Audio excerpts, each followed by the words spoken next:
नमस्कार दोस्तों, आज के मार्केट सेंटीमेंट वीडियो में आप सभी का बहुत बहुत स्वागत है। आगे बढ़ने से पहले मैं आपसे अनुरोध करूंगा कि आपकी स्क्रीन पे जो पॉइंट्स हैं उनको एक बार पढ़ लीजिए।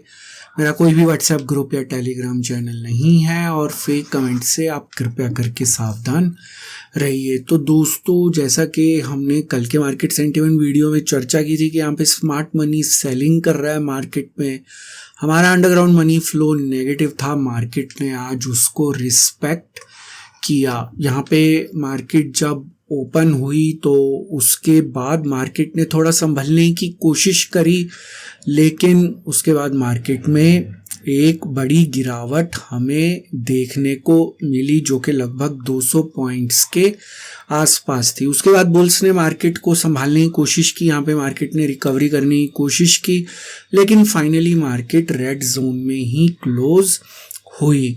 तो यही अपडेट्स मैंने ट्विटर पे भी आज शेयर किए थे। यहाँ पे ये बेसिकली एक बियर अटैक था जो कि आप एक ये बड़े वाली कैंडल देख सकते हैं, और ये जो जिसको कह लीजिए कि ये जो कैंडल थी ये लगभग 70-80 पॉइंट के आसपास की थी। तो यहाँ पे ये एक बियर अटैक था मार्केट के ऊपर, और कैश हम पिछले कुछ दिनों से देख रहे हैं कि कैश का जो मनी फ्लो था वो नेगेटिव था।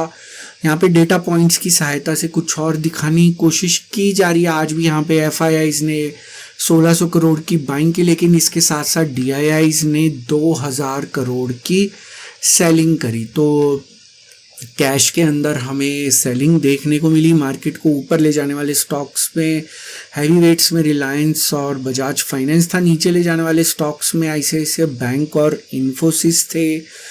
कैश का मनी फ्लो आज भी नेगेटिव था, लेकिन आज छोटे प्लेयर्स के द्वारा भी सेलिंग की गई। D2C रेशो की अगर हम बात करें तो डेरिवेटिव्स मार्केट को आज कंट्रोल कर रहा था। यहाँ पे ऑप्शंस का मनी फ्लो नेगेटिव था, फ्यूचर्स का मनी फ्लो जो था वो भी नेगेटिव था। कोई बड़ी एक्टिविटी नहीं हुई फ्यूचर्स में, कोई अभी बड़ी एक्टिविटी हो नहीं रही पिछले कुछ समय से।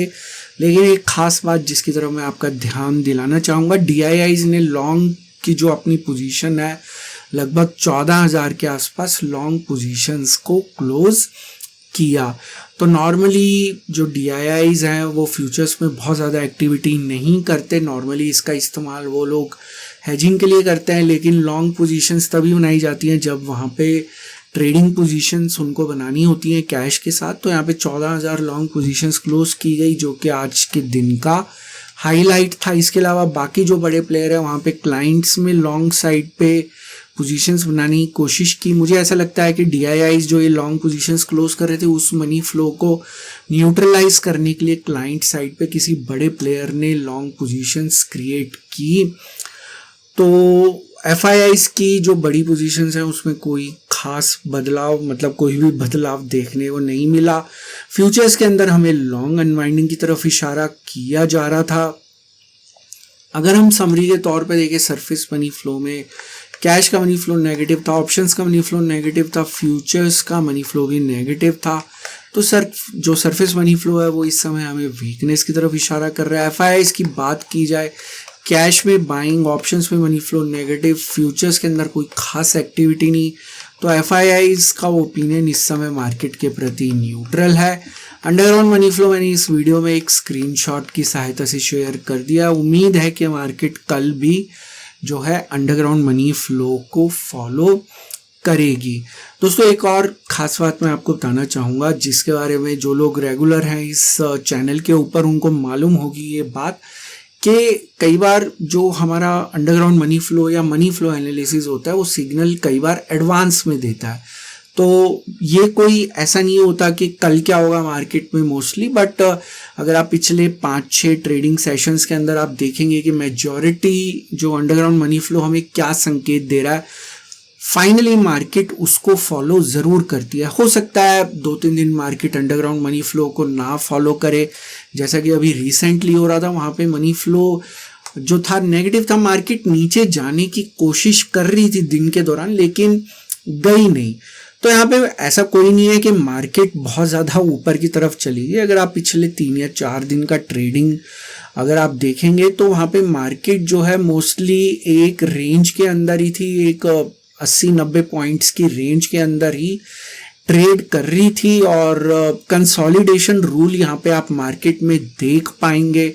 तो जो कंसोलिडेशन रूल है वो ये कहता है कि वैसे तो वो रूल इंट्राडे के लिए है, लेकिन यहाँ पे भी आप देखेंगे कि कंसोलिडेशन रूल बन रहा है। मार्केट एक नैरो रेंज के अंदर 5 मिनट के चार्ट पे यहाँ पे ट्रेड कर रही थी। ऊपर की तरफ का जो मूव था वो स्टॉप लॉस हंटिंग का था और उसके बाद यहाँ पे मार्केट में एक गिरावट देखने को मिली। तो मैं यहाँ पे जस्ट जो रूल्स होते हैं उनको मैं टेस्ट करता रहता हूँ, या ऐसे रूल्स को हम फाइंड आउट करते रहते हैं कि मार्केट किस रूल को इस समय फॉलो कर रही है।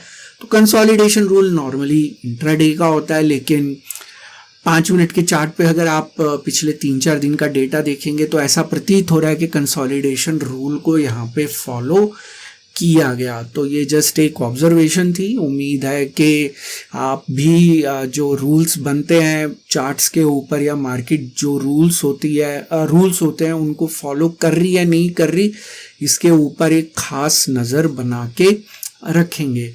तो अगर मान लीजिए इस तरह के जो रूल्स हैं, कंसोलिडेशन रूल अगर मान लीजिए 3-4 दिन के टाइम फ्रेम पे 5 मिनट पे फॉलो होता है, तो हम यहाँ पे अपने रूल्स में एक और एडिशन कर लेंगे कि मार्केट कई बार इंट्राडे के अलावा 3-4 दिन के टाइम फ्रेम पे भी कंसोलिडेशन रूल को फॉलो करती है।